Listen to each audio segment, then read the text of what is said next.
संत महात्मा मालिक दे प्यारे इस संसार दे अंदर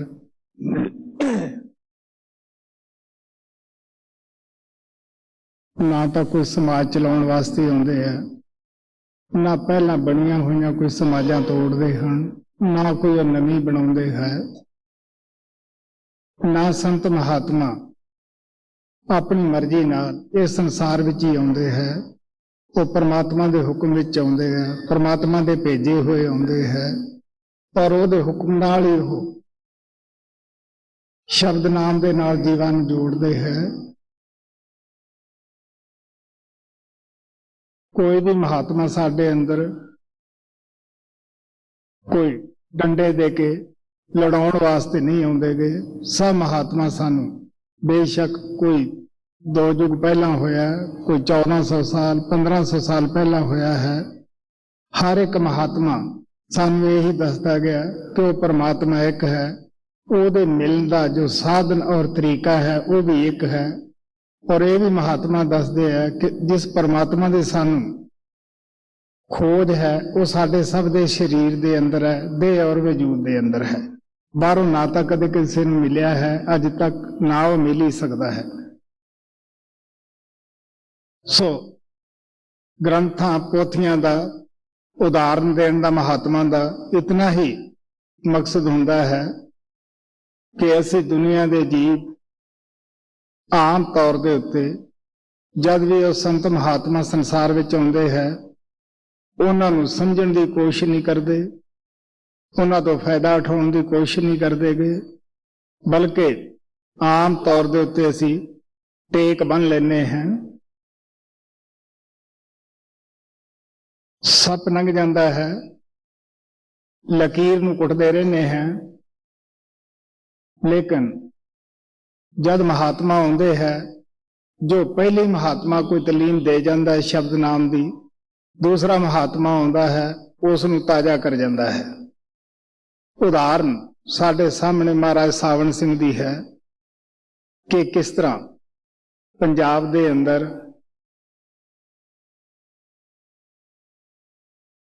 गुरु साहिबान होए, गुरु नानक तो लेके 10 गुरु पंजाब अंदर होए, सब ने शब्द नाम का होका दिता। सुर शब्द आया, सब नूं दसिया कि बगैर नाम तो मुक्ति नहीं, संतां बगैर नाम नहीं मिलता गा। जब दुनिया के जीव भुल जाते हैं, पत्थर पूजन लग जाते हैं, पत्थर दिली हो जाते हैं, कर्म कांड विच उलझ जाते हैं, उस वेले वो परमात्मा आपदे प्यारे बच्चों नूं फिर संसार विच भेजदा है। बेशक उन्हां दी बोली विच जिस प्रांत विच वो पैदा हुंदे है, शैली विच कोई फर्क हुंदा है, भाषा विच फर्क हुंदा है, लेकिन तीर अंदाज कितने भी क्यों ना हो, सब का निशान एक हुंदा है। तो सब संत उस एक ही सोमे दे विचों आउंदे है परमात्मा दे पासों। सो महाराज सावण सिंह पंजाब अंदर आए, साडे भुल्लड़ जीवां नूं उन्हां ने प्यार दे नाल गले लाया, समझाया, लेकिन फिर भी असी लोकां ने उन्हां दी कई दफा मुखालफत भी कीती, उन्हां नूं बेआराम भी कीता। वो क्यों कीता? स्वामी जी महाराज ने कहा सी, पंडित भेख पेट के मारे, वे संतन पर कर दे तान, हित कर संत उन्हें समझावे, वे मानी नहीं माने आन, उनके चाह मान और धन की, परमार्थ से खाली जान।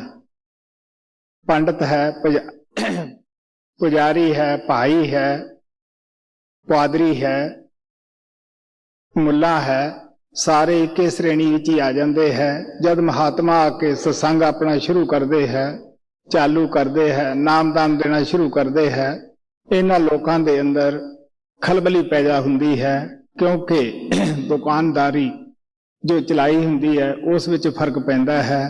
क्योंकि जो भी महात्मा संसार विच आउंदा है, सारे यही सानू एक नमूना बन के पेश आउंदे है कि देखो बई, सब तो पहला तुसीं नेक पाक जीवन बतीत करो, नेक पाक जीवन असी उस वक्त ही कर सकते हैं, पवित्र बना सकते हैं, जब अपनी दसा नौहां की किरत करिए। थोड़े अगे गुरु नानक देव जी महाराज का शब्द रखा जाता है। गुरु नानक देव जी महाराज ने खुद भी दसा नौहां की किरत की। करतारपुर बेदियां के अंदर आपने जिमींदारा किया, अपनी परवरिश की, अपने बच्चों की की, बल्कि उस कमाई चों साध संगत की सेवा भी की।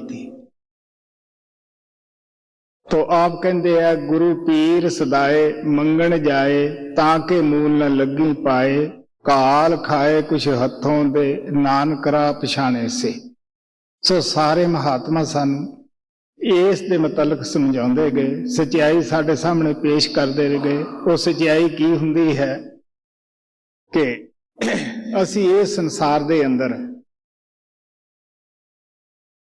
उस परमात्मा दे भेजे हर जीव ही अपना मिशन लेके आउंदा है। वो की है कि इंसान दा जामा परमात्मा ने एक तोहफा दिता है, ये एक मौका दिता है। और ये भी महात्मा दसदे है कि जिन्ना असी समाजां विच फसे हैं, वो भी एक छलावा है, भरम है। जो कुछ भी असी अखां दे नाल देखते हैं वो की है, मेरी कौम है, मेरा मजहब है, मेरा मुल्क है, मेरे बीवी बच्चे हैं। महात्मा दसदे है कि मित्र तेरा कोई नहीं, संगियन में प्या क्यों खोवे इन ठगियन में, कि ठंडे दिल ना सोच। स्वामी जी महाराज कहते हैं कि तेरा इन्हां विचों कौन है। जद मौत आउंदी है, माता साथ नहीं जाती, भैन भरा साथ नहीं जाते, कोई रिश्तेदार साथ नहीं जाता। कहण नूं बेशक असीं सारे अपनियां जानां कुर्बान करते हैं, लेकिन साथ जाण वास्ते कोई भी तैयार नहीं हुंदा। महाराज सावण सिंह सत्संग दे अंदर एक छोटी जी कहानी सुणाउंदे हुंदे सी। कोई बुढ़ी सी, वो रोज ही उसकी लड़की बीमार सी, क्या करे, मैं बथेरा खा पी लिया है, तुसी इस नूं छड्ड जाओ, इस नूं कुछ ना कहो, तुसी मैनू लै चलो। एक दिन इस तरह होया कि घर अंदर कोई गऊ आई, खाण नूं कुछ ना मिलिया, इधर उधरों फिरदी रही। उत्थे एक खाली देग पई सी, जिस दे अंदर उसने खाण वास्ते अपना मुंह पाया। वो उसदे मुंह अंदर फस गई। हुण काला जो पासा सीगा वो दे अगे आ गया, ताड़ी तड़ पिछों दिसे, सिर दिसे ना कि एक ही आफत आ गई है। उस माता ने सोचा कि जिस मौत के फरिश्ते नूं मैं रोज याद करती सैं, वो आ गया है। वो बड़ी जल्दी घबरा के कहने लगी, देखो मैं तो हुण बुढ़ी हैं, जिस नूं तुसीं लैण वास्ते आए हो वो अगे पई है।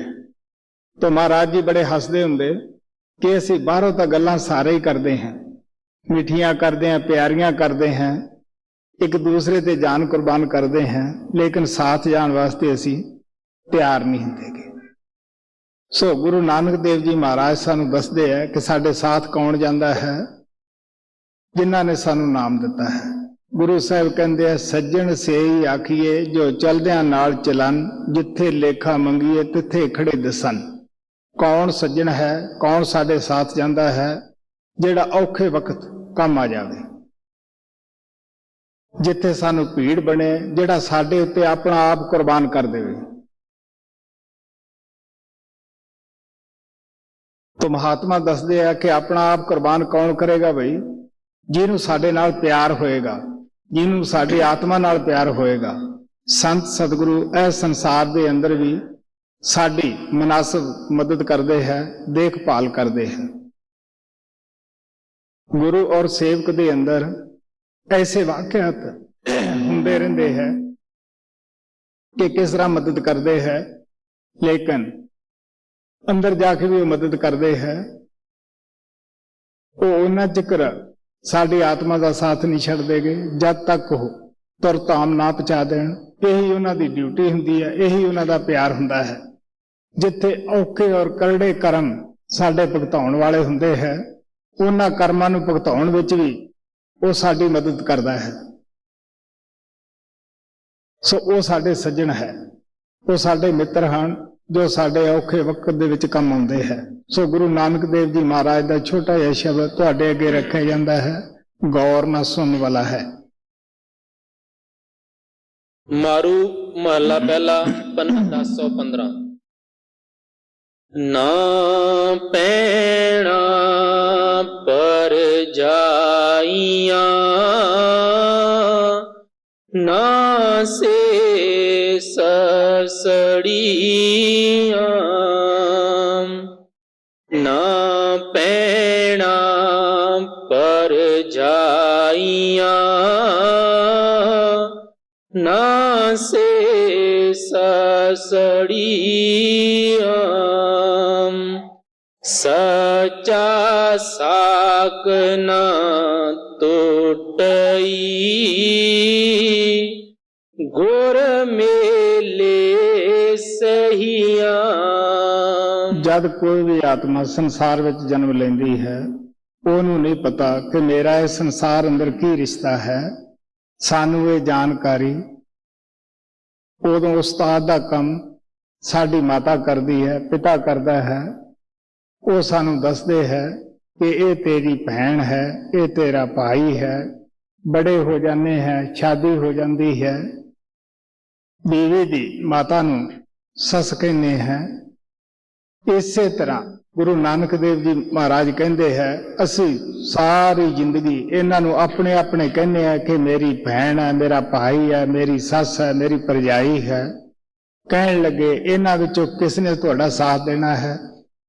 ਮਹਾਤਮਾ ਦਾ ਇਹ ਮਤਲਬ ਨਹੀਂ ਕਿ ਇਹਨਾਂ ਨੂੰ ਅਸੀਂ ਛੱਡ ਕੇ ਜੰਗਲਾਂ ਪਹਾੜਾਂ ਦੇ ਵਿੱਚ ਚਲੇ ਜਾਣਾ ਹੈ, ਜਾਂ ਇਹਨਾਂ ਨਾਲ ਜੋ ਸਾਡਾ ਦੇਣੇ ਲੈਣ ਦਾ ਸੰਬੰਧ ਹੈ ਉਹ ਅਸੀਂ ਪੂਰਾ ਨਾ ਕਰੀਏ, ਜਾਂ ਜਿਹੜੇ ਸਾਡੇ ਇਹਨਾਂ ਪ੍ਰਤੀ ਫਰਜ਼ ਬਣਦੇ ਹੈ ਉਹਨਾਂ ਨੂੰ ਅਸੀਂ ਨਿਭਾਈਏ ਨਾ। तो महात्मा कहते हैं जो साडे इन्हां प्रति फर्ज बनते हैं वो भी निभाने हैं, लेकिन अपना भी कुछ करना है। ये भी सोचना है कि साडा कौन है। साडा वही है जो साडे साथ देवे। जब मौत आउंदी है ये खुद आपदी रखिया नहीं कर सकते, साडी किस तरह कर सकते हैं। जेड़े लोग पहला ही विषय विकारां दे अंदर फसे हुए हैं, मैं मेरी दे अंदर फसे हुए हैं, जेड़े इन्हां तो खुद नहीं बच सकते, वो सानू किस तरह बचा सकते हैं। बचा कौन है? वो महात्मा जो नाम की कमाई करके नाम रूप ही हो जाता है। वो इत्थे भी बचा है, अगे भी बचा है। इत्थे भी वो सानू शब्द नाम की कमाई का साधन दसदा है। जब असीं शब्द नाम की कमाई करते हैं, अपने फैले हुए ख्याल नूं सिमरन के जरिए अखां दे पिछे एकागर करते हैं। काम, क्रोध, लोभ, मोह, हंकार की जो स्थूल गंढ है वो साडे अखां पिछे है, सूक्ष्म त्रिकुटी विच है। जब असीं त्रिकुटी तो उपर चले जाने हैं, अगे इन्हां चीज़ां दा नाम निशान नहीं गा। सो संत सतगुरु सानू प्यार नाल दसदे है कि इत्थे जिहड़ा बचिया है वो अगे भी बचिया रहेगा। इस वास्ते जिहड़ा उन्हां दी शरण विच चलिया जांदा है वो भी बच जांदा है। सो आप प्यार दे नाल कहंदे है सच्चा साख न टोटे गुर मेले सहियां। वो साख सच्चा है, वो गुरु ने, वो परमात्मा ने खुद ही सानू मिलिया है जी।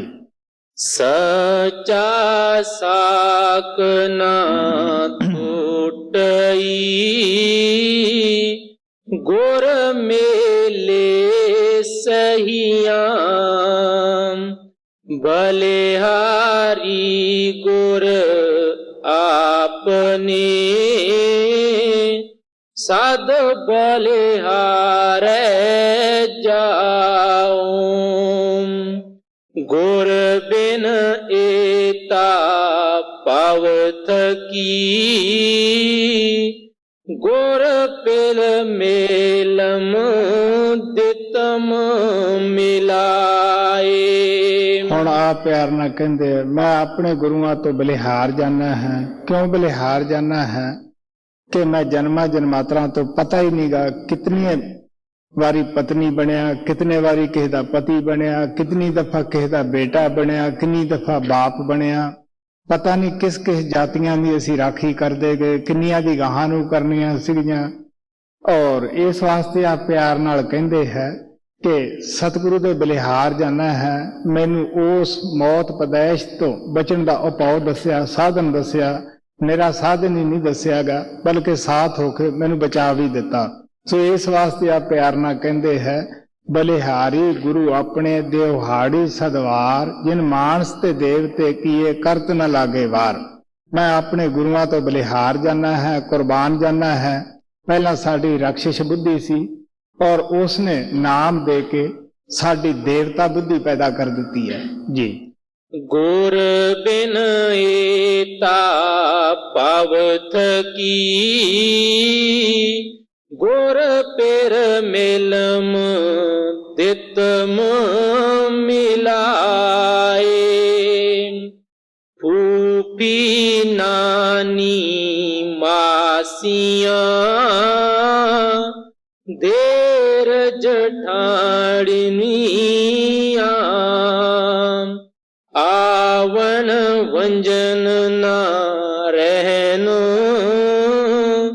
ਪੂਰ ਪਰੇ ਪਹੀਆਂ।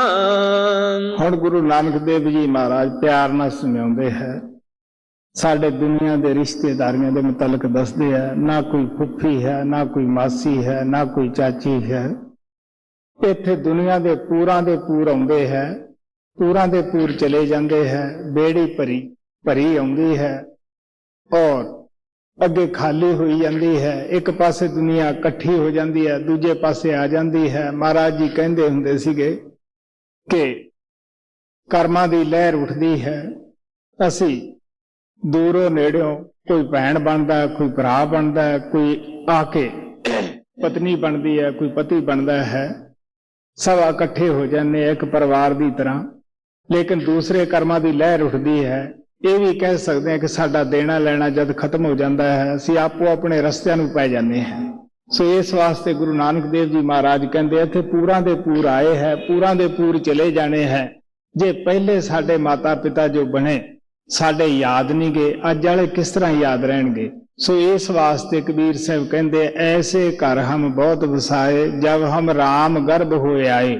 ਅਨੇਕਾਂ ਵਾਰੀ ਅਸੀਂ ਚੰਗੇ ਮਾੜੇ ਝੌਂਪੜੀਆਂ ਘਰ ਮਹੱਲ ਵਸਾ ਕੇ ਚਲੇ ਗਏ हैं ਔਰ ਪਤਾ ਨਹੀਂ ਗਾਹਾਂ ਨੂੰ ਕਿੰਨੇ ਵਸਾਉਣੇ ਸਨ। ਇਹ ਤਾਂ ਸਾਡੇ ਸਤਿਗੁਰਾਂ ਦੀ ਕਿਰਪਾ ਹੈ। ਇਸ ਵਾਸਤੇ ਮੈਂ ਬਲਿਹਾਰ ਜਾਣਾ ਹੈ, ਕੁਰਬਾਨ ਜਾਣਾ ਹੈ ਗੁਰੂਆਂ ਤੋਂ। ਆਪ ਕਹਿੰਦੇ ਆ ਪੂਰਾਂ ਦੇ ਪੂਰ ਆਏ ਆ ਔਰ ਚਲੇ ਗਏ ਹੈ ਜੀ। ਆਵਣ ਵੰਜਨ ਨਾ ਰਹਿਨ, ਪੂਰ ਪਰੇ ਪਹੀਆ। ਮਾਮੇ ਤੈ ਮਾਣੀਆਂ, ਪਾਇਰ ਬਾਪ ਨਾ ਮਾਓ। ਸਾਥ ਲੜੇ ਤਿੰਨ ਨਾਠੀਆਂ, ਪੀੜ ਕਣੀ ਦਰਿਆਓ। ਹੁਣ ਆਪ ਕਹਿੰਦੇ ਆ ਕਿ ਪੂਰਾਂ ਦੇ ਪੂਰ ਲੰਘਦੇ ਜਾਂਦੇ ਹੈ। ਇਸ ਦਰਿਆ ਜਿਸ ਦੇ ਅੰਦਰ ਅਸੀਂ ਜਿਸ ਸੰਸਾਰ ਦੇ ਬੈਠੇ ਹਾਂ, ਇਸ ਨੂੰ ਮਹਾਤਮਾ ਨੇ ਬਹੁਤ ਵੱਡਾ ਸਮੁੰਦਰ ਕਰਕੇ ਬਿਆਨ ਕੀਤਾ ਹੈ, ਜਿੱਥੇ ਜੀਵਾਂ ਦਾ ਕੋਈ ਅੰਤ ਹੀ ਨਹੀਂ। ਕਿੰਨੇ ਕਿੱਥੇ ਆਉਂਦੇ ਆ, ਕਿੰਨੇ ਕਿ ਜਾਂਦੇ ਹੈ। ਮਤਾ ਇਹ ਖਿਆਲ ਹੋਵੇ ਕਿ ਅਸੀਂ ਇੱਥੇ ਆਏ ਆ, ਹੋਰ ਕੋਈ ਆਇਆ ਨਹੀਂ। ਪਤਾ ਨਹੀਂ ਕਿਤਨੀ ਕੁ ਦੁਨੀਆ ਸਾਥੋਂ ਪਹਿਲਾਂ ਆਬਾਦ ਹੋ ਚੁੱਕੀ ਹੈ, ਕਿੰਨੀ ਕੁ ਫੇਰ ਆ ਕੇ ਆਬਾਦ ਹੋਣੀ ਹੈ। ਸੁਖਮਨੀ ਸਾਹਿਬ ਦੇ ਅੰਦਰ ਗੁਰੂ ਅਰਜਨ ਦੇਵ ਜੀ ਮਹਾਰਾਜ ਨੇ ਕਿਹਾ ਹੈ, ਕਈ ਵਾਰ ਪਸਰਿਓ ਪਸਾਰ। ਅਨੇਕਾਂ ਵਾਰੀ ਇੱਥੇ ਪਸਾਰੇ ਪਸਰ ਚੁੱਕੇ ਹੈ, ਕਈ ਵਾਰੀ ਪਰਲੇ ਮਹਾਪਰਲੇ ਹੋ ਚੁੱਕੀ ਹੈ। ਸੋ ਇਸ ਵਾਸਤੇ ਆਪ ਪਿਆਰ ਨਾਲ ਸਮਝਾਉਂਦੇ ਹੈ। ਸਾਥ ਲੱਡੇ ਤਿੰਨ ਨਾਠੀਆਂ, ਪੀੜ ਕਣੀ ਦਰਿਆਓ। ਮਾਮੇ ਤੇ ਮਾਮਣੀਆਂ, ਪਾਇਰ ਬਾਪ ਨਾ ਮਾਓ। ਸਾਥ ਲਟੇ ਤਿੰਨ ਨਾਠੀਆਂ, ਪੀੜ ਕਣੀ ਦਰਿਆਓ। ਸਾਚੋ ਰੰਗ ਰੰਗਾਵलो, सखी हमारो कंत। साच विछोड़ा ना थिए, ਸੋ ਹੋ ਰੰਗ ਰਵੰਤ। ਆਤਮਾ ਨੂੰ ਪਤਨੀ ਕਰਕੇ ਬਿਆਨ ਕਰਦੇ ਹੈ। ਉਹ ਪਰਮਾਤਮਾ ਪਤੀ ਹੈ। ਪਤਨੀ ਨੂੰ ਸੁਖ ਪਤੀ ਦੇ ਚਰਨਾਂ ਵਿੱਚ ਜਾ ਕੇ ਹੋ ਸਕਦਾ ਹੈ। ਆਤਮਾ ਨੂੰ ਵੀ ਸੁਖ ਸ਼ਾਂਤੀ ਉਹ ਪਰਮਾਤਮਾ ਨਾਲ ਮਿਲਾਪ ਕਰਕੇ ਹੋ ਸਕਦੀ ਹੈ। ਇਸ ਵਾਸਤੇ ਆਪ ਪਿਆਰ ਨਾਲ ਕਹਿੰਦੇ ਹੈ ਕਿ ਉਸ ਮੇਰਾ ਕੰਤ ਹੈ, ਉਹ ਮੇਰਾ ਪਰਮਾਤਮਾ ਹੈ, ਉਹ ਮੇਰਾ ਸਹਿਬ ਹੈ ਜੀ। ਸਭੇ ਰੁਤੀ ਚੰਗੀਆਂ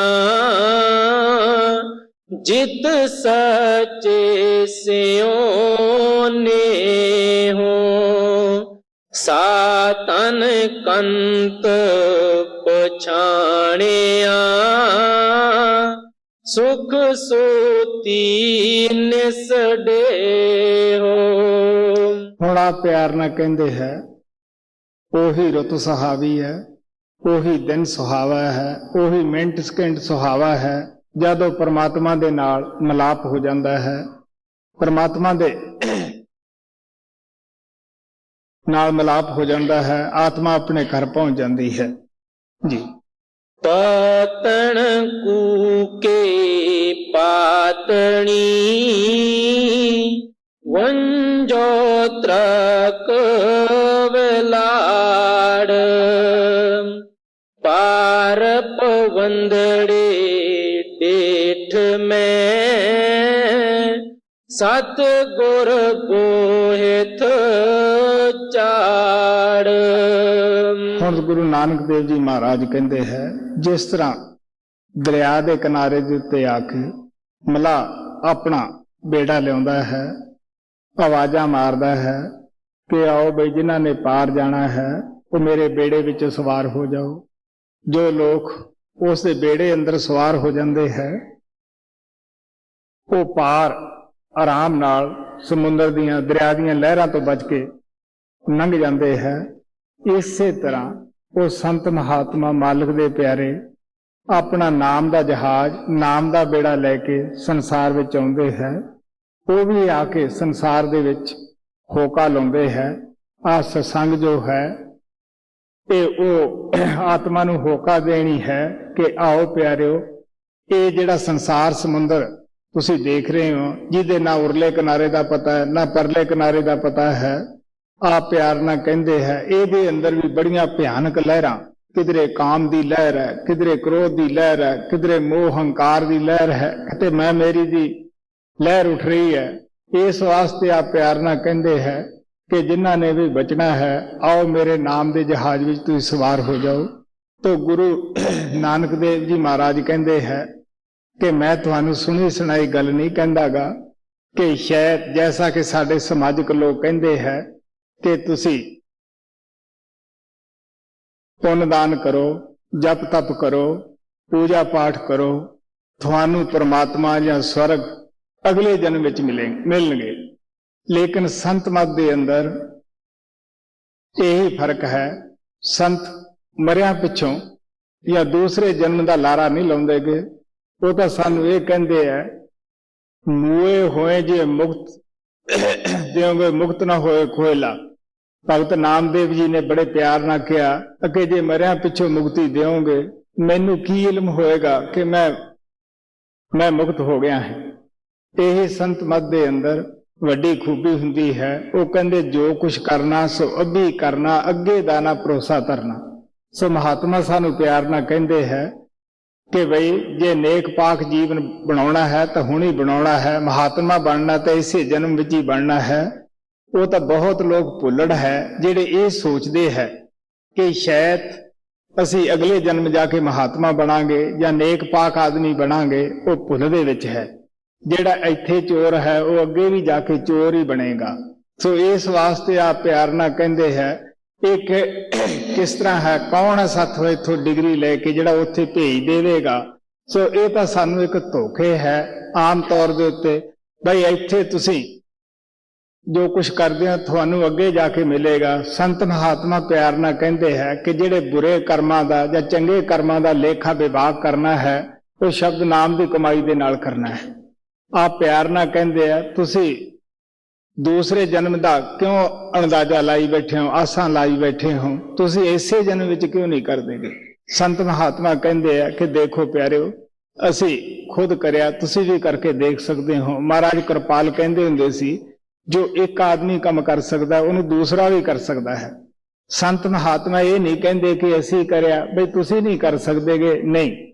ਜਦ ਸਾਨੂੰ ਉਹ ਰਸਤਾ ਪੂਰਾ ਦੇ ਦਿੰਦੇ ਹੈ, ਮੰਜ਼ਿਲ ਦੱਸ ਦਿੰਦੇ ਹੈ, ਤਾਂ ਰਸਤੇ ਨੂੰ ਪ੍ਰਾਪਤ ਕਰਕੇ ਸਾਡੀ ਡਿਊਟੀ ਖਤਮ ਨਹੀਂ ਹੁੰਦੀਗੀ, ਬਲਕਿ ਉਸ ਮੰਜ਼ਿਲ ਦੇ ਉੱਤੇ ਪਹੁੰਚਣਾ ਹੈ। ਜੋ ਨਿਸ਼ਾਨ, ਜੋ ਮੰਜ਼ਿਲ ਸੰਤਾਂ ਨੇ ਸਾਨੂੰ ਦੱਸੀ ਹੈ, ਉਹ ਸੱਚਖੰਡ ਹੈ।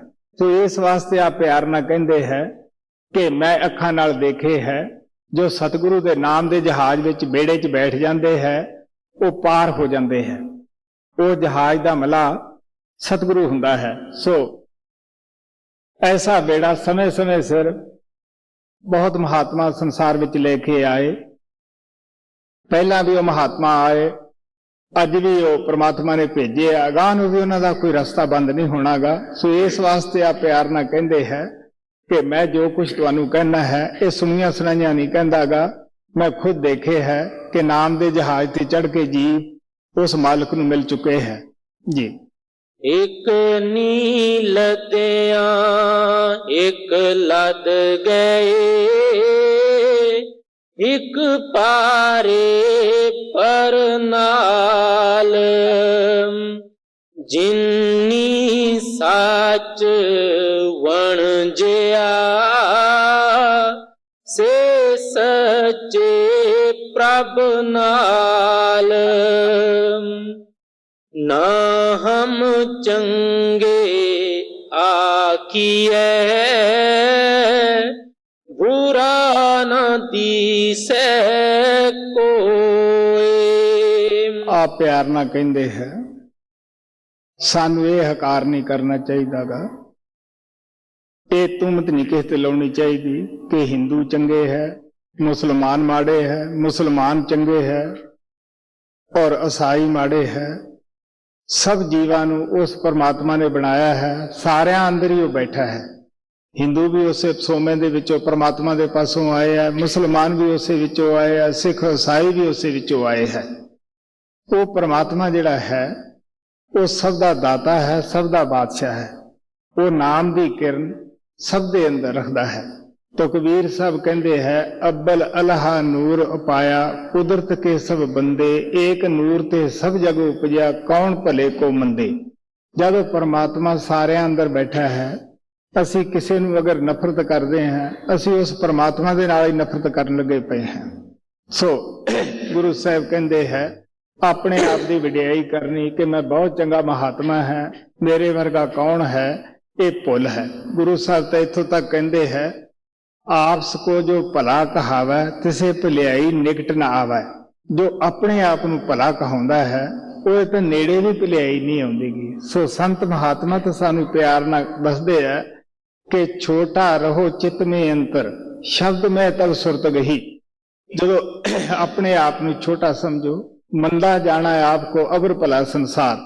ਅਸੀਂ ਮਹਾਤਮਾ ਦੇ ਜੀਵਨ ਦੇਖਦੇ ਰਹੇ ਹਾਂ, ਮੌਕਾ ਮਿਲਿਆ ਜ਼ਿੰਦਗੀ 'ਚ ਮਹਾਰਾਜ ਸਾਵਣ ਸਿੰਘ ਦੇ ਚਰਨਾਂ ਵਿੱਚ ਬੈਠਣ ਦਾ, ਮਹਾਰਾਜ ਕਿਰਪਾਲ ਦੇ ਚਰਨਾਂ ਵਿੱਚ ਬੈਠਣ ਦਾ, ਹੋਰ ਵੀ ਕਈ ਮਹਾਤਮਾ ਨੂੰ ਮਿਲਣ ਦਾ ਮੌਕਾ ਮਿਲਿਆ ਹੈ।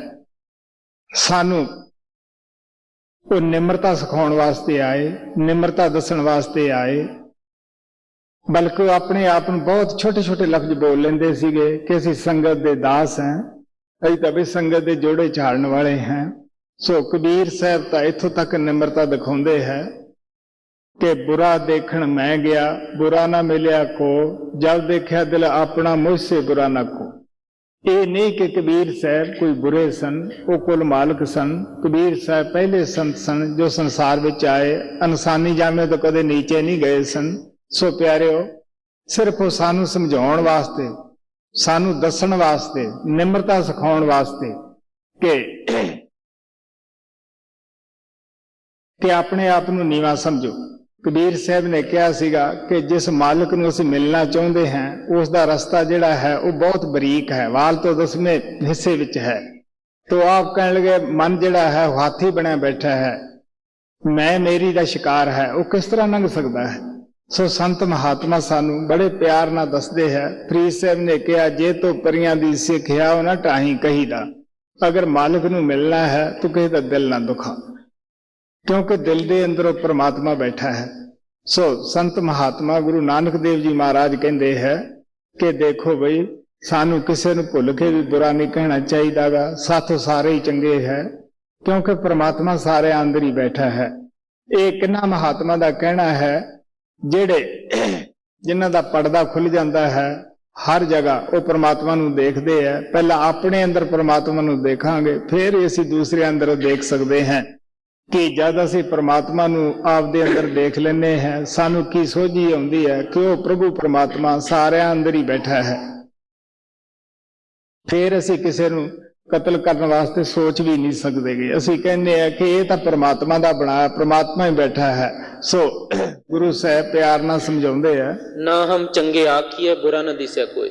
ਆਪ ਕਹਿੰਦੇ ਨਾ ਸਾਨੂੰ ਆਪਣੇ ਆਪ ਦੀ ਵਿਡਿਆਈ ਕਰਨੀ ਚਾਹੀਦੀ, ਅਸੀਂ ਬਹੁਤ ਚੰਗੇ ਹਾਂ, ਨਾ ਸਾਨੂੰ ਕਿਸੇ ਨੂੰ ਨੀਚਾ ਕਹਿਣ ਦਾ ਹੱਕ ਹੈ। ਗੁਰੂ ਨਾਨਕ ਤਾਂ ਇੱਥੋਂ ਤੱਕ ਕਹਿੰਦੇ ਆ, ਕਹੋ ਨਾਨਕ ਹਮ ਨੀਚ ਕਰਮਾ, ਸ਼ਰਨ ਪੜੇ ਕੀ ਰਾਖੋ ਸ਼ਰਮਾ।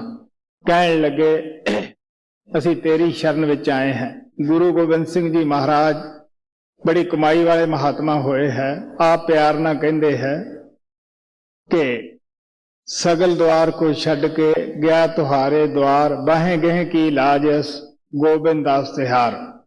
मैं सारियां टेकां छड़ के मैं तेरे द्वारे विच आया है, तू मेरी बांह फड़ी दी लाज रख, मैं तेरा दास हाँ, तेरा प्यारा हाँ। सो संत महात्मा तो सानू निमरता सिखाउण वास्ते आउंदे है, प्यार सिखाउण वास्ते आउंदे है। गुरु अर्जन देव जी महाराज कहते हैं, होए एकत्र मिलो मेरे भाई, दुविधा दूर करो लिव लाए, हर नामा के होवो जोड़ी, गुरमुख बैठो सफा विछाए। ना हम चंगे आखिए बुरा न दिसे कोई, नानक हो में मारिए सचे जेड़ा सोए।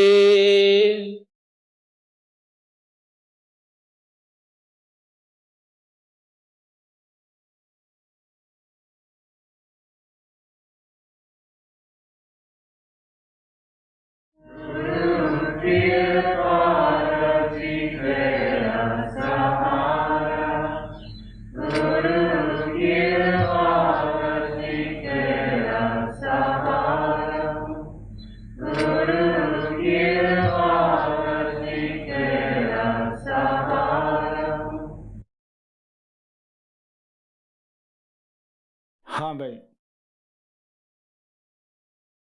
प्यारे महाराज जी, कल आपने बताया था कि किस तरह से 4 युग है। पहले सतयुग है, फिर त्रेता है, द्वापर है, फिर कलयुग है। एक युग होते ही दूसरा युग आता है।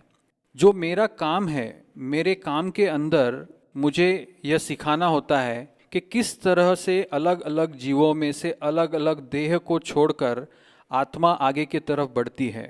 मतलब किस तरह से जानवर की जून में से निकलकर इंसान की जून में जाती है, जैसे कि आगे आत्मा की तरक्की होती है। तो मैं यह किस तरह से समझाऊं? सवाल तकरीबन यह है कि क्या सिर्फ कलयुग के अंदर ही इस तरह से होता है कि आत्मा पहले निचले जामे में होती है और फिर ऊपर के जामे में जाती है, या हर युग में ऐसा होता है? पश्चिम में जो थियरी है उसमें ऐसा माना जाता है कि जो आत्मा है वो हमेशा तरक्की के रास्ते पर चलती है, लेकिन अभी कलयुग के अंदर इंसानी जामा बहुत नीचे की तरफ गिर गया है। तो मैं किस तरह से समझूं कि क्या कलयुग के अंदर ही आत्मा का विकास इस तरह से होता है या हर युग में ऐसा होता है?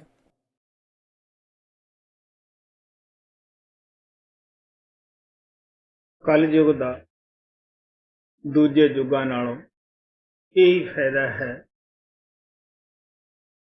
कि ਉਹਦੇ ਵਿੱਚ ਅਸੀਂ बहुत लंबियां आयु भोगते हैं और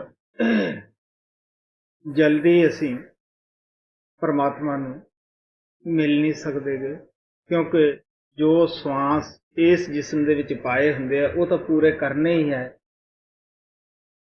ਤੋ ਕਲਯੁਗ ਦੇ ਵਿੱਚ ਇਹ ਰਹਿਤ ਹੈ, ਇਹ ਫਾਇਦਾ ਹੈ ਕਿ ਜੋ ਅਸੀਂ ਲੱਖ ਵਰਸ ਦੇ ਵਿੱਚ ਸਾਧਨ ਨਹੀਂ ਕਰ ਸਕਦੇ ਸੀਗੇ, ਉਹ ਬੜੀ ਜਲਦੀ ਹੀ ਅਸੀਂ ਕਰਕੇ ਤਰੱਕੀ ਕਰ ਜਾਂਦੇ ਹਾਂ। ਉਮਰ ਛੋਟੀ ਹੈ, ਤਰੱਕੀ ਇਹਦੇ ਵਿੱਚ ਸੰਤਾਂ ਨੇ ਬੜੀ ਜਲਦੀ ਕਰਨੀ ਦੱਸੀ ਹੈ ਕਿ ਸੁਰਤ ਸ਼ਬਦ ਦਾ ਅਭਿਆਸ ਜਿਹੜਾ ਹੈ, 1 ਸਕਿੰਟ ਵਿੱਚ ਤੁਸੀਂ ਅੰਦਰ ਜਾਓ, ਦੂਸਰੇ ਸਕਿੰਟ ਵਾਪਸ ਆ ਜਾਓ। ਅੱਖ ਖੋਲਿਆਂ ਦੁਨੀਆ ਦੇ ਵਿੱਚ ਹੈ, ਬੰਦ ਕਰਨਾ ਸੀ ਪ੍ਰਮਾਤਮਾ ਦੇ ਪਾਸ ਹੈ। ਸਤਯੁਗ ਦੇ ਅੰਦਰ ਅਗਰ ਇੱਕ ਵਿਅਕਤੀ ਪਾਪ ਕਰਦਾ ਸੀ, ਉਸ ਦਾ ਭੁਗਤਾਨ ਸਾਰੇ ਦੇਸ਼ ਨੂੰ ਕਰਨਾ ਪੈਂਦਾ ਸੀਗਾ। ਤ੍ਰੇਤੇ ਦੇ ਅੰਦਰ ਅਗਰ ਕੋਈ ਇੱਕ ਵਿਅਕਤੀ ਬੁਰਾ ਕਰਮ ਕਰਦਾ ਸੀ, ਉਸ ਦਾ ਭੁਗਤਾਨ ਉਹ ਸਾਰੇ ਸ਼ਹਿਰ ਨੂੰ ਉਠਾਉਣਾ ਪੈਂਦਾ ਸੀਗਾ। ਦੁਆਪਰ ਦੇ ਅੰਦਰ ਅਗਰ ਕੋਈ ਇੱਕ ਆਦਮੀ ਬੁਰਾ ਕਰਮ ਕਰਦਾ ਹੈ, ਉਸ ਦਾ ਭੁਗਤਾਨ ਉਸੇ ਦੇ ਕੁਲ ਨੂੰ ਉਠਾਉਣਾ ਪੈਂਦਾ ਸੀਗਾ। ਕਲਯੁਗ ਦੇ ਵਿੱਚ ਔਰਤ ਕਰੇ ਔਰਤ ਪਾਵੇ, ਮਰਦ ਕਰੇ ਮਰਦ ਪਾਵੇ, ਇਹ ਹੱਥ ਕਰਦਾ ਤੇ ਇਸੇ ਨੂੰ ਸਜ਼ਾ ਮਿਲਣੀ ਹੈ, ਦੂਜੇ ਨੂੰ ਨਹੀਂ ਮਿਲਦੀ। ਗੁਰੂ ਨਾਨਕ ਸਾਹਿਬ ਕਹਿੰਦੇ ਆ ਕਿ ਇਹ ਯੁੱਗ ਸਾਰਿਆਂ ਨਾਲੋਂ ਉੱਤਮ ਯੁੱਗ ਹੈ, ਕਿਉਂਕਿ ਇਸ ਦੇ ਅੰਦਰ ਜੋ ਕਰਦਾ ਹੈ ਉਹੀ ਭਰਦਾ ਹੈ, अच्छा करता है वही अच्छा पाਉਂਦਾ है, कोई बुरा करता है बुरा पाਉਂਦਾ है। साउथ अमेरिका के अंदर डॉक्टर मोलिनो ने यह सुझाव दिया था कि हम जब गुरु के सामने बैठे हो तो उनकी तीसरी आंख की तरफ हमारी तवज्जो होनी चाहिए, वहां पर ध्यान टिकाना चाहिए। तो क्या गुरु की तीसरी आंख वाली जगह पर ध्यान टिकाना बेहतर है या गुरु की बाहरी आंखों पर ध्यान टिकाना बेहतर है? जो डॉक्टर मोलिनो ने ਤੁਹਾਨੂੰ सुझाव दिता वो ठीक है, लेकिन महाराज सावण सिंह आम तौर के उत्ते ध्यान वाले ये दसदे हुंदे सीगे कि जब तुसी गुरु के सामने सत्संग के अंदर बैठे हो, उस वेले तुहाडा ध्यान पाठी की तरफ भी ना जावे, अगर कोई पिछले पासे खुराक हुंदा उधर भी ना जावे। कोशिश करो जिथों तक तुसी अखां नाल अखां मिला के बैठो, क्योंकि शब्द की धार और प्रकाश की लाइट अखां दे विचों ही निकलती है और अपने आप ही साडा जिहड़ा केंद्र बिंदु है इत्थे चलिया जांदा है। जिथों तक कोशिश है अख नूं प्रेमी ना चमके।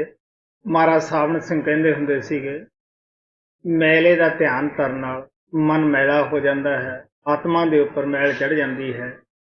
चंगे दा ध्यान करन नाल, प्योर चीज़ दा ध्यान करन नाल साडे अंदर चंगियाई आ जांदी है। अगर असी संत सतगुरां दी तरफ अपना ध्यान आकर्षित करते हैं, उन्हां दा स्वरूप साडे अंदर टिकना शुरू हो जाता है, उही चंगियाइयां साडे अंदर भी आउणियां शुरू हो जांदियां हन। महाराज सावण सिंह महाभारत की कथा सुणाउंदे हुंदे सी। वो कथा इस तरह है कि द्रोणाचार्य दे पास एक धी लड़का गरीब जाति का इस बनने वास्ते आया कि मैनू भी आप फने जंग की तलीम दिओ। उसने उसनू गरीब समझ के तलीम ना दिती, क्योंकि वह राजकुमारां नू आम तौर के उत्ते फने जंग की सिखलाई दिंदा हुंदा सीगा। लेकिन प्यार प्यार ही हुंदा है, प्रेम प्रेम ही हुंदा है। उसने द्रोणाचार्य की मूर्ति बना के अपनी झोंपड़ी विच रख ली। वो रोज बैठ बैठ के उस मूर्ति का ध्यान टकाउंदा और द्रोणाचार्य ने अंदरों ही उसनू सब कुछ सिखा दिता। हुण जे तां द्रोणाचार्य अंदर जांदा हुंदा तो अंदरों भी मना कर दिंदा, लेकिन वो अंदर जांदा नहीं सीगा। एक दिन दरिया के किनारे सारे राजकुमार कैरो पांडो इकट्ठे जा रहे सीगे। एक हिरन अगों आउंदा सीगा। द्रोणाचार्य ने देखिया कि उसका मूँह जिहड़ा सी वो तां बंद सीगा, लेकिन तीर दे नालों मूँह बंद किया होया सीगा। हिरन अजे जिउंदा सीगा। अर्जन बड़ा हैरान होया कि गुरु जी तुसीं कहंदे हुंदे सी सारे शिष्यां चों तू अव्वल है, तू ही होणहार है, तैथों वध कोई तीर अंदाजी दे विच कमाल नहीं कर सकदा। लेकिन आ जिस आदमी ने तीर मारिया है ਇਹ ਸਿੱਖਿਆ ਤਾਂ ਮੇਰੇ ਪਾਸ ਵੀ ਨਹੀਂ, ਇਹ ਵਿਦਿਆ ਤੁਸੀਂ ਮੈਥੋਂ ਲੁਕੋ ਕੇ ਰੱਖੀ ਹੈ। ਇਧਰ ਉਧਰ ਦੇਖਿਆ, ਭੀਲ ਦਾ ਲੜਕਾ ਵੀ ਝਾੜੀਆਂ ਦੇ ਪਿੱਛੋਂ ਛਿਪਿਆ ਹੋਇਆ ਆ ਗਿਆ। ਉਹ ਕਹਿਣ ਲੱਗਿਆ ਕਿ ਇਹ ਤੀਰ ਮੈਂ ਮਾਰਿਆ ਹੈ ਔਰ ਇਹ ਤਲੀ ਮੇਰੇ ਪਾਸ ਹੈ। द्रोणाचार्य ਉਸ ਨੂੰ ਕਹਿਣ ਲੱਗਿਆ ਕਿ ਤੇਰਾ ਗੁਰੂ ਕੌਣ ਹੈ, ਤੈਂ ਕੀ ਤੋਂ ਸਿੱਖਿਆ ਪ੍ਰਾਪਤ ਕੀਤੀ ਹੈ। ਉਹ ਉਹਨਾਂ ਸਾਰਿਆਂ ਨੂੰ ਝੌਂਪੜੀ ਵਿੱਚ ਲੈ ਗਿਆ। ਅੱਗੇ ਦੇਖਦੇ ਆ ਕਿ ਪਿਕਚਰ ਉੱਥੇ द्रोणाचार्य ਦੀ ਲੱਗੀ ਹੋਈ ਹੈ। ਉਹ ਕਹਿਣ ਲੱਗਿਆ ਕਿ ਮੈਂ ਤੈਨੂੰ ਕਦੋਂ ਸਿਖਲਾਈ ਦਿੱਤੀ ਸੀ। ਉਹ ਕਹਿਣ ਲੱਗਿਆ ਜੀ ਤੁਸੀਂ ਮੈਨੂੰ ਦਿੱਤੀ ਤਾਂ ਨਹੀਂ ਸਿਖਲਾਈ, ਮੈਂ ਬੇਨਤੀ ਕਰੀ ਸੀ ਪਰ ਤੁਸੀਂ ਠੁਕਰਾ ਦਿੱਤਾ। ਮੇਰੇ ਅੰਦਰ ਸੱਚਾ ਪਿਆਰ ਸੀ, ਇਸ ਚੀਜ਼ ਦੀ ਲਗਨ ਸੀ ਕਿ ਮੈਂ ਸਿੱਖਣਾ ਹੈ। ਮੈਂ ਤੁਹਾਡੀ ਮੂਰਤੀ ਬਣਾ ਕੇ ਰੋਜ਼ ਹੀ ਅੱਗੇ ਘੰਟਾ 2 ਘੰਟੇ ਬੈਠਦਾ ਸੀਗਾ ਔਰ ਇਸੇ ਨੇ ਮੈਨੂੰ ਅੰਦਰ ਸਿਖਲਾਈ ਦੇ ਦਿੱਤੀ। ਸੋ ਇਸ ਵਾਸਤੇ द्रोणाचार्य ਕਿਉਂਕਿ ਅੰਦਰ ਤਾਂ ਜਾਂਦਾ ਨਹੀਂ ਸੀਗਾ, ਜਿਹੜਾ ਸ਼ਿਸ਼ ਦਾ ਕਦਰ ਕਰਦਾ ਉਹ ਤੰਗ ਦਿਲ ਆਦਮੀ ਸੀਗਾ। ਆਖਰ ਉਹਨੂੰ ਕਹਿਣ ਲੱਗਿਆ ਤਾਂ ਗੁਰੂ ਤਾਂ ਧਾਰਨ ਕੀਤਾ ਪਰ ਗੁਰੂ ਦੀ ਦਕਸ਼ਨਾ ਨਹੀਂ ਦਿੱਤੀ ਗਈ। ਉਹ ਕਹਿਣ ਲੱਗਾ ਜੋ ਮੰਗੋ ਉਹ ਹੀ ਹਾਜ਼ਰ ਹੈ, ਕਿਉਂਕਿ ਸ਼ਿਸ਼ ਸੱਚਾ ਸੀਗਾ। ਉਹ ਕਹਿਣ ਲੱਗਿਆ ਕਿ ਤੂੰ ਹੱਥ ਦਾ ਅੰਗੂਠਾ ਕੱਟ ਕੇ ਮੈਨੂੰ ਦੇ, ਇਹੀ ਗੁਰੂ ਦਕਸ਼ਨਾ ਹੈ। ਉਹਨੇ ਹੱਥ ਨਾਲ ਅੰਗੂਠਾ ਕੱਟਣ ਲੱਗਿਆ, ਕੋਈ ਦੇਰ ਨਾ ਲਾਈ, ਉਹ ਸਦਾ ਵਾਸਤੇ ਐਸੇ ਤੀਰ ਚਲਾਉਣ ਕਨੀਓ ਵਾਂਝਾ ਚਲਿਆ ਗਿਆ। ਮਹਾਰਾਜ ਸਾਹਿਬ ਤਾਂ ਇੱਥੋਂ ਤੱਕ ਦਰਸ਼ਨਾਂ ਦੀ ਅਹਿਮੀਅਤ ਦੱਸਦੇ ਹੁੰਦੇ ਸਨ ਕਿ ਜਦ ਤੁਸੀਂ ਸਤਸੰਗ ਤੋਂ ਬਾਅਦ ਤੁਹਾਡੇ ਓਲੇ ਗੁਰੂ ਹੋ ਜਾਂਦਾ ਹੈ, ਤੁਸੀਂ ਲੋਕਾਂ ਨਾਲ ਘੱਟ ਗੱਲਾਂ ਕਰੋ, ਅਸਲ ਤੱਕ ਮਗਰੋਂ ਅਭਿਆਸ ਕਰੋ ਤਾਂ ਕਿ ਉਹ ਦਰਸ਼ਨ ਜਿਹੜੇ ਤੁਸੀਂ ਕਰ ਚੁੱਕੇ ਹੋ ਤੁਹਾਡੇ ਅੰਦਰ ਘਰ ਕਰ ਚੁੱਕੇ ਹੋ। ਜਿਵੇਂ ਜਿਵੇਂ ਕਿਸੇ ਨਾਲ ਗੱਲਾਂ ਕਰੋਗੇ ਉਵੇਂ ਉਵੇਂ ਤੁਹਾਡਾ ਹਿਰਦਾ ਜਿਹੜਾ ਹੈ ਉਹ ਖਾਲੀ ਹੁੰਦਾ ਜਾਏਗਾ। ਬਕਾਰਾਂ ਮਾਂਗਾ ਦੇ ਅੰਦਰ ਮੈਂ ਪਰਮ ਪਿਤਾ ਕਿਰਪਾਲ ਦੇ ਦਰਸ਼ਨਾਂ ਦੀ ਮਹਿਮਾ ਗਾ ਰਿਹਾ ਸੀਗਾ, ਦੱਸ ਰਿਹਾ ਸੀ ਕਿ ਸੰਤ ਕਿਸ ਤਰ੍ਹਾਂ ਪੈਰ ਦੇ ਨਖੂਨ ਤੋਂ ਲੈ ਕੇ ਸਿਰ ਦੀ ਚੋਟੀ ਤੱਕ ਜੋਤ ਹੁੰਦੇ ਹੈ। ਉਹਨਾਂ ਦੇ ਰੋਮ ਰੋਮ ਦੇ ਵਿੱਚੋਂ ਜੋਤ ਫੁੱਟ ਫੁੱਟ ਕੇ ਬਾਹਰ ਨਿਕਲਦੀ ਹੈ।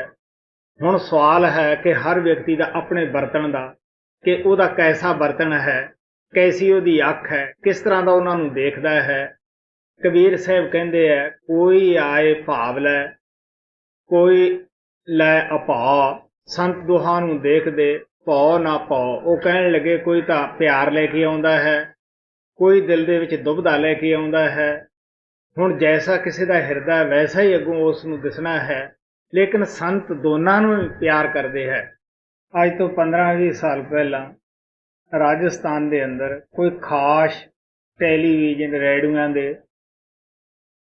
ਸਾਧਨ ਨਹੀਂ ਸਨ, ਕੋਈ ਸੜਕਾਂ ਦੇ ਸਾਧਨ ਨਹੀਂ ਸਨ, ਕੋਈ ਖਾਸ ਨਹਿਰਾਂ ਦਾ ਪ੍ਰਬੰਧ ਨਹੀਂ ਸੀ। ਲੋਕ ਬੜੇ ਭੋਲੇ ਭਾਲੇ ਸਨ, ਮਨ ਚੰਚਲ ਨਹੀਂ ਸਨ। ਥੋੜ੍ਹੇ ਜਿਹੇ ਇਸ਼ਾਰੇ ਨਾਲ ਉਹਨਾਂ ਦਾ ਖਿਆਲ ਪ੍ਰਭੂ ਭਗਤੀ ਕਰਨੀ ਲੱਗ ਜਾਂਦਾ ਸੀਗਾ।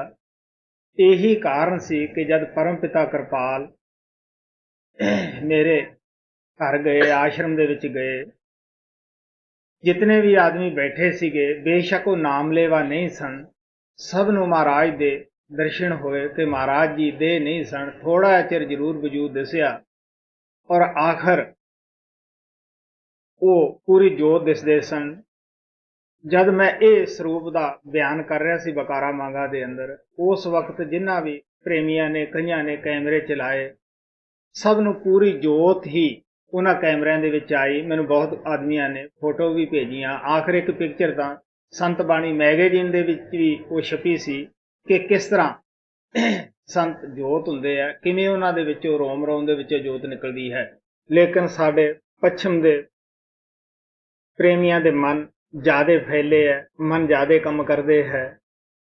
ਮੈਂ ਨਾਮਦਾਨ ਵੇਲੇ ਬਹੁਤ ਸਾਰੇ ਆਦਮੀ ਦੇਖੇ ਹੈ ਜਿਨ੍ਹਾਂ ਨੂੰ ਬਹੁਤ ਉੱਚੇ ਮੰਡਲਾਂ ਦਾ ਅਨੁਭਵ ਹੁੰਦਾ ਹੈ ਔਰ ਉਹ ਫਿਰ ਵੀ ਕਹਿੰਦੇ ਆ ਕਿਤੇ ਸਾਡਾ ਮਨ ਸਾਡੇ ਨਾਲ ਧੋਖਾ ਤਾਂ ਨਹੀਂ ਕਰਦਾ, ਕਿ ਸੱਚਮੁੱਚ ਅਸੀਂ ਇਹ ਕੁਝ ਦੇਖਿਆ ਹੈ। ਕੀ ਹੈ ਕਿ ਖਿਆਲ ਜ਼ਿਆਦਾ ਦੁਨੀਆ ਦੇ ਵਿੱਚ ਫੈਲਿਆ ਹੈ। ਤੁਹਾਡੇ ਗਰੁੱਪ ਦੇ ਅੰਦਰ ਇੱਕ ਐਸੀ ਵੀ ਲੜਕੀ ਬੈਠੀ ਹੈ ਕਿ ਜਿਹਨੂੰ ਮੈਂ ਸੰਤ ਬਾਣੀ ਅਮਰੀਕਾ ਅੰਦਰ ਨਾਮਦਾਨ ਦਿੱਤਾ ਸੀਗਾ ਪਹਿਲੇ ਟੂਰ ਦੇ ਉੱਤੇ। ਉਸ ਨੂੰ ਨਾ ਤਾਂ ਸ਼ਬਦ ਸੁਣਿਆ, ਨਾ ਉਸ ਨੂੰ ਲੈਟ ਆਈ। ਉਸ ਨੇ ਅੱਗੋਂ ਇਹ ਕਿਹਾ ਕਿ ਇਸ ਦੇ ਕਾਰਨ ਦਾ ਮੈਨੂੰ ਪਤਾ ਹੈ, ਮੈਂ ਭਰੋਸੇ ਨਾਲ ਅਭਿਆਸ ਕਰੂੰਗੀ। ਜਦ ਉਹਨੇ ਅਭਿਆਸ ਕੀਤਾ ਪ੍ਰੇਮ ਪਿਆਰ ਭਰੋਸੇ ਦੇ ਨਾਲ, ਔਰ ਸਾਲ ਬਾਅਦ ਹੁਣ ਉਹ ਜੋਤ ਵੀ ਕਹਿੰਦੀ ਦੇਖਦੀ ਹੈ, ਸ਼ਬਦ ਨੂੰ ਵੀ ਸੁਣਦੀ ਹੈ। ਤਾਂ ਕਹਿਣ ਦਾ ਭਾਵ ਇਹ ਹੈ ਕਿ ਜਿਨ੍ਹਾਂ ਦਾ ਮਨ ਜ਼ਿਆਦਾ ਕੰਮ ਨਹੀਂ ਕਰਦਾਗਾ, ਉਹਨਾਂ ਲੋਕਾਂ ਨੂੰ ਜਲਦੀ ਹੀ ਅਨੁਭਵ ਹੋ ਜਾਂਦਾ ਹੈ। ਜਿਨ੍ਹਾਂ ਲੋਕਾਂ ਦਾ ਮਨ ਜ਼ਿਆਦਾ ਕੰਮ ਕਰਦਾ ਹੈ, ਹਾਵੀ ਹੋਇਆ ਫਿਰਦਾ ਹੈ, ਉਹਨਾਂ ਲੋਕਾਂ ਦਾ ਹਮੇਸ਼ਾ ਹੀ ਖਿਆਲ ਚੰਚਲ ਰਹਿੰਦਾ ਹੈ। ਜਿਨ੍ਹਾਂ ਨੂੰ ਦਰਸ਼ਨਾਂ ਦੀ ਅਹਿਮੀਅਤ ਦਾ ਪਤਾ ਹੈ, ਉਹ ਗੁਰੂ ਦੇ ਦਰਸ਼ਨਾਂ ਨੂੰ ਦੇਖ ਕੇ ਫੁੱਲ ਦੀ ਤਰ੍ਹਾਂ ਖਿੜ ਜਾਂਦੇ ਹੈ। ਗੁਰੂ ਅਰਜਨ ਦੇਵ ਜੀ ਮਹਾਰਾਜ ਕਹਿੰਦੇ ਹੈ,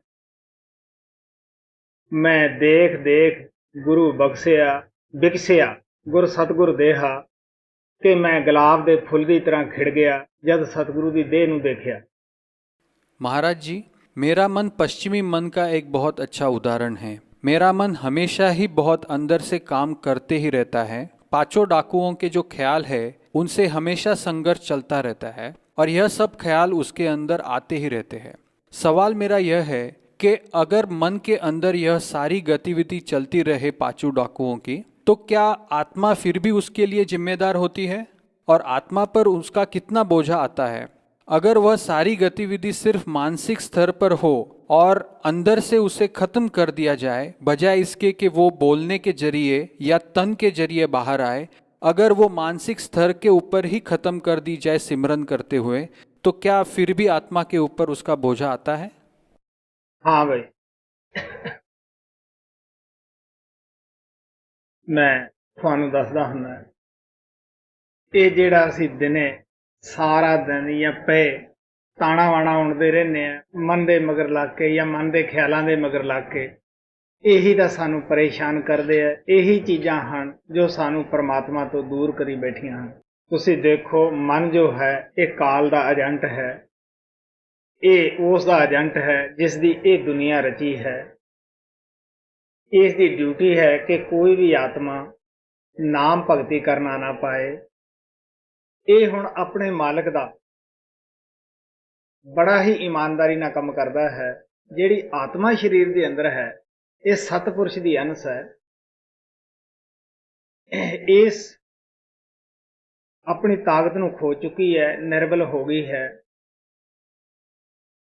ਇਹਦੇ ਅੰਦਰ ਤਾਕਤ ਭਜਨ ਅਭਿਆਸ ਨਹੀਂ ਆ ਸਕਦੀ ਹੈ। ਜਿਸ ਤਰ੍ਹਾਂ ਅਮਰਵੇਲ ਹੁੰਦੀ ਹੈ, ਉਹਦੀ ਆਪਣੀ ਤਾਂ ਜ਼ਮੀਨ ਦੇ ਉੱਪਰ ਕੋਈ ਜੜ ਨਹੀਂ ਹੁੰਦੀ ਗੀ, ਲੇਕਿਨ ਜਿਸ ਦਰਖਤ ਦੇ ਉੱਤੇ ਹੁੰਦੀ ਹੈ, ਉਹ ਦਰਖਤ ਦੀ ਸਤ੍ਹਾ ਲੈ ਕੇ ਉਸੇ ਨੂੰ ਕਮਜ਼ੋਰ ਕਰੀ ਜਾਂਦੀ ਹੈ। ਮਨ ਦੀ ਆਪਣੀ ਕੋਈ ਸਤ੍ਹਾ ਨਹੀਂ, ਆਪਣੀ ਕੋਈ ਤਾਕਤ ਨਹੀਂ। ਇਹ ਆਤਮਾ ਤੋਂ ਹੀ ਤਾਕਤ ਲੈ ਕੇ ਆਤਮਾ ਨੂੰ ਹੀ ਕਮਜ਼ੋਰ ਕਰੀ ਜਾਂਦਾ ਹੈ। ਇਸ ਵਾਸਤੇ ਮੈਂ ਹੋਰ ਵੀ ਇੱਕ ਤੁਹਾਨੂੰ ਮਿਸਾਲ ਦੇ ਕੇ ਦੱਸਦਾ ਹਾਂ। ਜਿਸ ਤਰ੍ਹਾਂ ਰੇਸ਼ਮ ਨੂੰ ਪੈਦਾ ਕਰਨ ਵਾਲੇ ਕੀੜਿਆਂ ਨੂੰ ਪਾਲਦੇ ਹੈ, ਉਹ ਕੀੜੇ ਨੂੰ ਪੀਪੇ ਦੇ ਅੰਦਰ ਰੱਖ ਦਿੰਦੇ ਹੈ। ਕੀੜਾ ਆਪਣੀ ਮਸਤੀ ਦੇ ਅੰਦਰ ਪਿਆਰ ਨਾਲ ਆਪਦੇ ਵਿੱਚੋਂ ਤਾਰਾਂ ਕੱਢਦਾ ਰਹਿੰਦਾ ਹੈ। ਉਹਦਾ ਪਿੱਟਾ ਜਿਹਾ ਬਣ ਜਾਂਦਾ ਹੈ। ਉਹ ਕੀੜੇ ਦੇ ਪਾਸੇ ਹੀ ਸਾਰਾ ਵਲੇਟਿਆ ਜਾਂਦਾ ਹੈ। ਉਹ ਜੋ ਰੇਸ਼ਮ ਪੈਦਾ ਕਰਦੇ ਹੈ, ਉਸ ਨੂੰ ਅੱਗ ਦੇ ਉੱਤੇ ਰੱਖ ਦਿੰਦੇ ਹੈ। ਹੁਣ ਤੁਸੀਂ ਦੇਖ ਲਓ, ਜੇ ਉਹ ਕੀੜੇ ਨੇ ਆਪਣੇ ਵਿੱਚੋਂ ਉਹ ਚੀਜ਼ਾਂ ਕੱਢੀਆਂ ਤਦ ਹੀ ਉਸ ਨੂੰ ਅੱਗ ਤੇ ਚੜ੍ਹਨਾ ਪਿਆ, ਉਹ ਵੀ ਅੱਗ ਤੇ ਸੜ ਜਾਂਦਾ ਹੈ। ਇਹ ਹਾਲਤ ਸਾਡੀ ਆਤਮਾ ਦੀ ਹੁੰਦੀ ਹੈ। ਉਹਦਾ ਭੁਗਤਾਨ ਤਾਂ ਸਾਡੀ ਆਤਮਾ ਨੂੰ ਨਾਲ ਨਾਲ ਕਰਨਾ ਪੈਂਦਾ ਹੈ, ਜੋ ਮਨ ਦਾ ਬੀਜ ਬੀਜਿਆ ਹੈ। ਤੋ ਗੁਰੂ ਨਾਨਕ ਦੇਵ ਜੀ ਮਹਾਰਾਜ ਕਹਿੰਦੇ ਆ, ਬਿਨ ਹਰ ਭਜਨ ਸਭੀ ਦੁੱਖ ਪਾਵਤ, ਜਿਉ ਪ੍ਰੇਮ ਵਧਾਏ ਸੂਤ ਕੇ ਹਟਵਾ। ਮਨ ਨੇ ਤਾਂ ਸਾਰੇ ਝਗੜੇ ਚੇੜੇ ਖੜੇ ਕੀਤੇ ਹੋਏ ਹੈ। ਮਨ ਨੇ ਹੀ ਰਖੀਆਂ ਮੁਨੀਆਂ ਦੀ ਖਿੱਲੀ ਉਡਾਈ ਸੰਸਾਰ ਦੇ ਵਿੱਚ। ਕਬੀਰ ਸਾਹਿਬ ਕਹਿੰਦੇ ਆ, ਕਬੀਰਾ ਇਹ ਮਨ ਮਸ਼ਕਰਾ, ਕਹੂੰ ਤਾਂ ਮਾਨੇ ਰੋਸ, ਜੇ ਪੈਂਡੇ ਸਾਹਿਬ ਮਿਲੈ ਤਾਂ ਹੀ ਨਾ ਚੱਲੇ ਕੋਸ। ਅਗਰ ਸਚਾਈ ਨਾਲ ਇਮਾਨਦਾਰੀ ਨਾਲ ਸੋਚਿਆ ਜਾਏ, ਸੰਸਾਰ ਵਿੱਚ ਸਾਡਾ ਕੋਈ ਦੁਸ਼ਮਣ ਹੀ ਨਹੀਂਗਾ।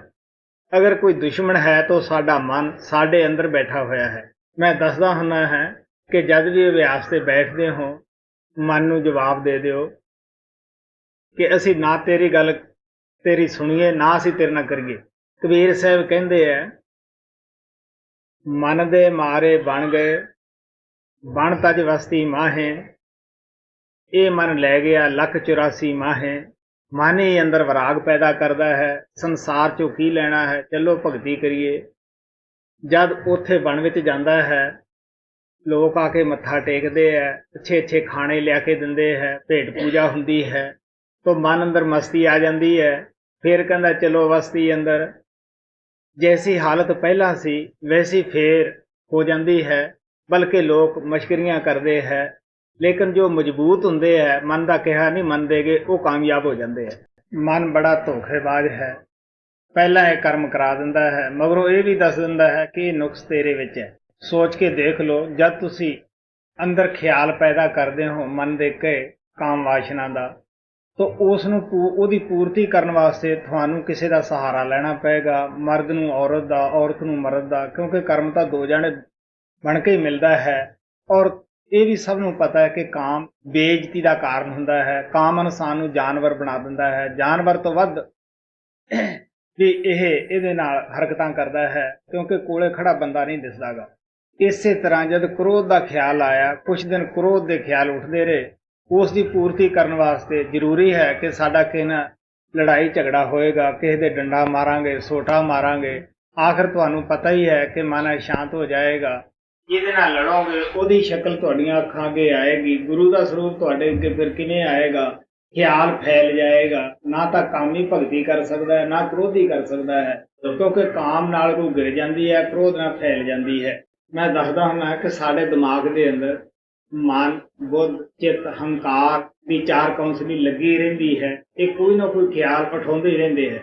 ਮਨ ਜਿਹੜਾ ਹੈ ਉਹ ਖਿਆਲ ਪੈਦਾ ਕਰਦਾ ਹੈ, ਚਿੱਤ ਜਿਹੜਾ ਹੈ ਉਸਦਾ ਨਕਸ਼ਾ ਬਣ ਕੇ ਅੱਖਾਂ ਅੱਗੇ ਕਰ ਦਿੰਦਾ ਹੈ, ਔਰ ਹੰਕਾਰ ਉਹਦੇ ਉੱਤੇ ਕਾਇਮ ਕਰਦਾ ਹੈ ਔਰ ਪ੍ਰੇਰਦਾ ਹੈ ਕਿ ਇਹ ਕੰਮ ਤੂੰ ਜ਼ਰੂਰ ਕਰ। ਸੋ ਇਸ ਵਾਸਤੇ ਸਾਨੂੰ ਕਦੇ ਵੀ ਮਨ ਦਾ ਕਿਹਾ ਨਹੀਂ ਮੰਨਣਾ ਚਾਹੀਦਾ ਗਾ। ਉਹਦਾ ਇਵਜ਼ ਜੋ ਹੈ वो साड़ी आत्मा ਨੂੰ ਹੀ ਭੋਗਣਾ ਪੈਣਾ है।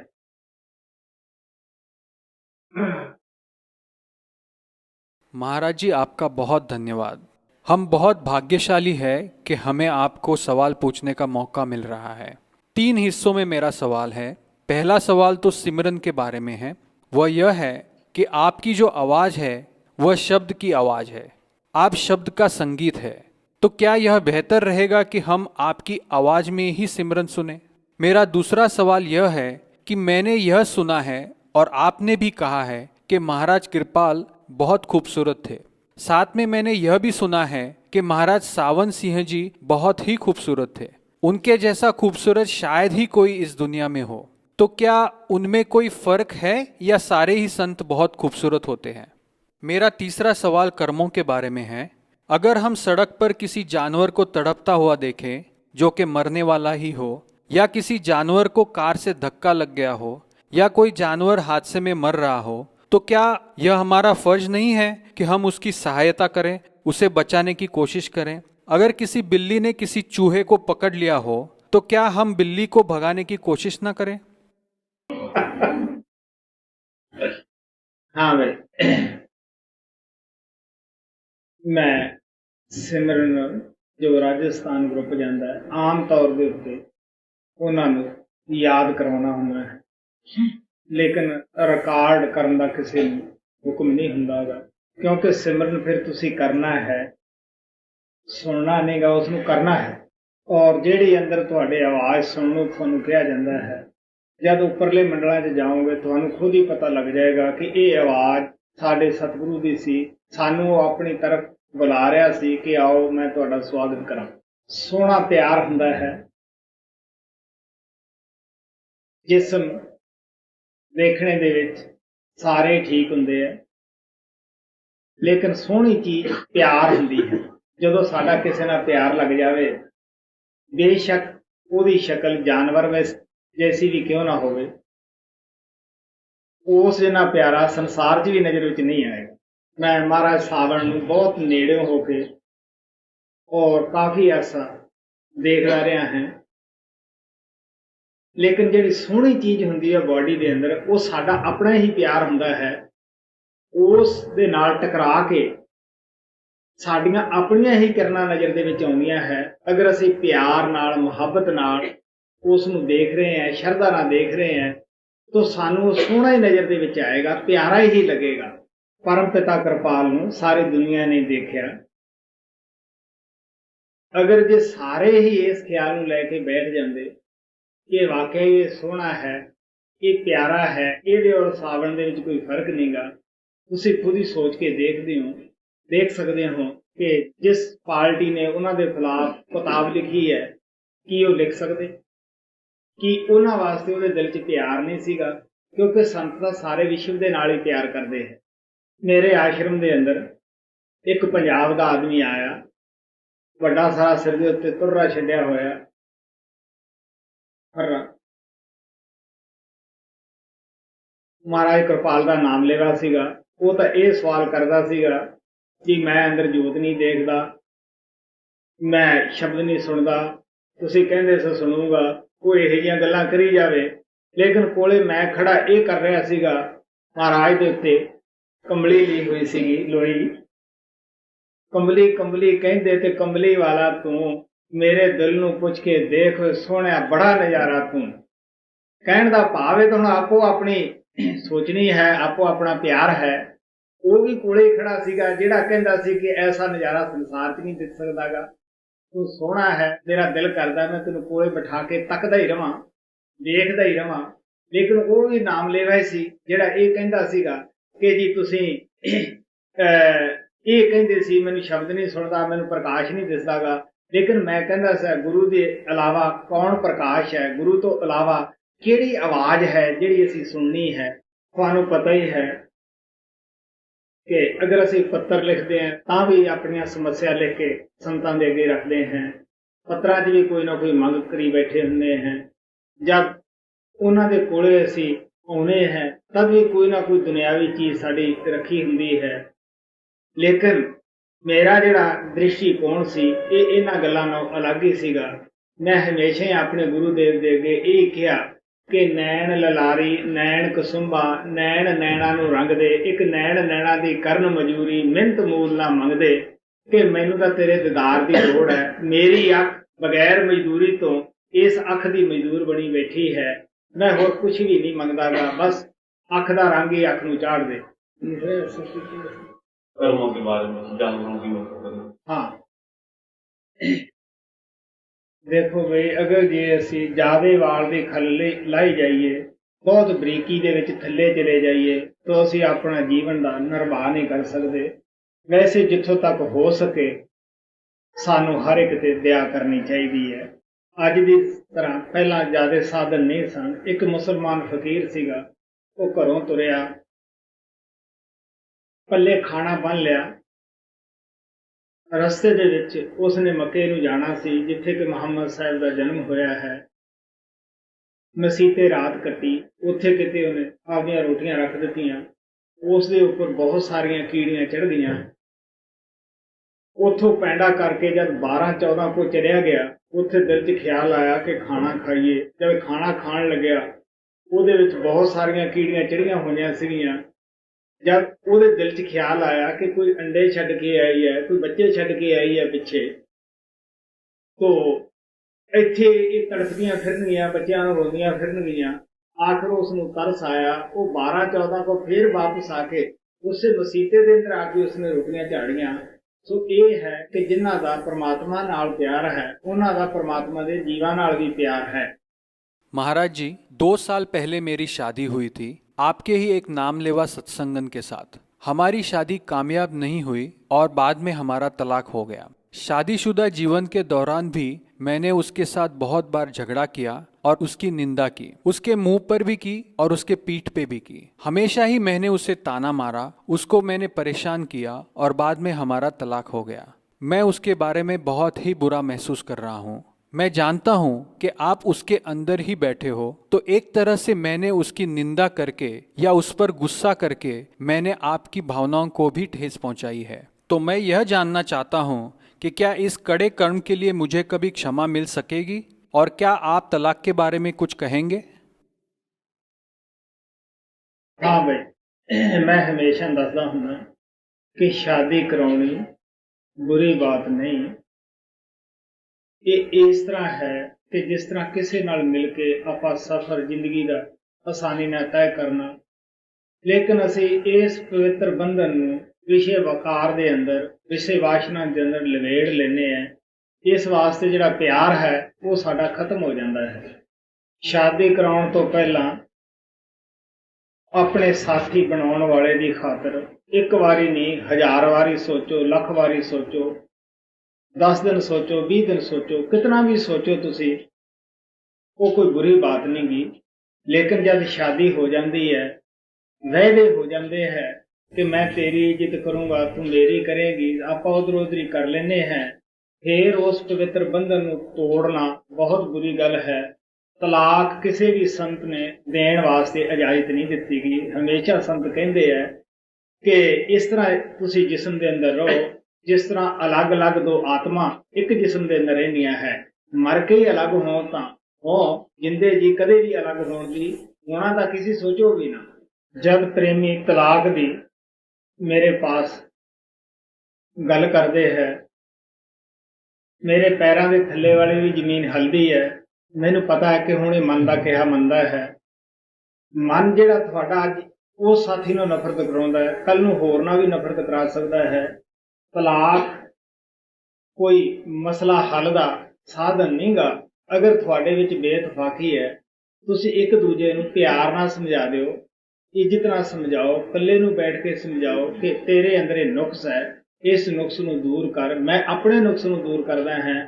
ਅਗਰ ਕੁਛ ਉਹ ਨੇੜੇ ਹੋਵੇ, ਕੁਛ ਉਹ ਹੋਵੇ, ਤਾਂ ਮੇਰਾ ਖਿਆਲ ਹੈ ਕਿ ਤਲਾਕ ਤੱਕ ਨੌਬਤ ਪਹੁੰਚਦੀ ਨਹੀਂ।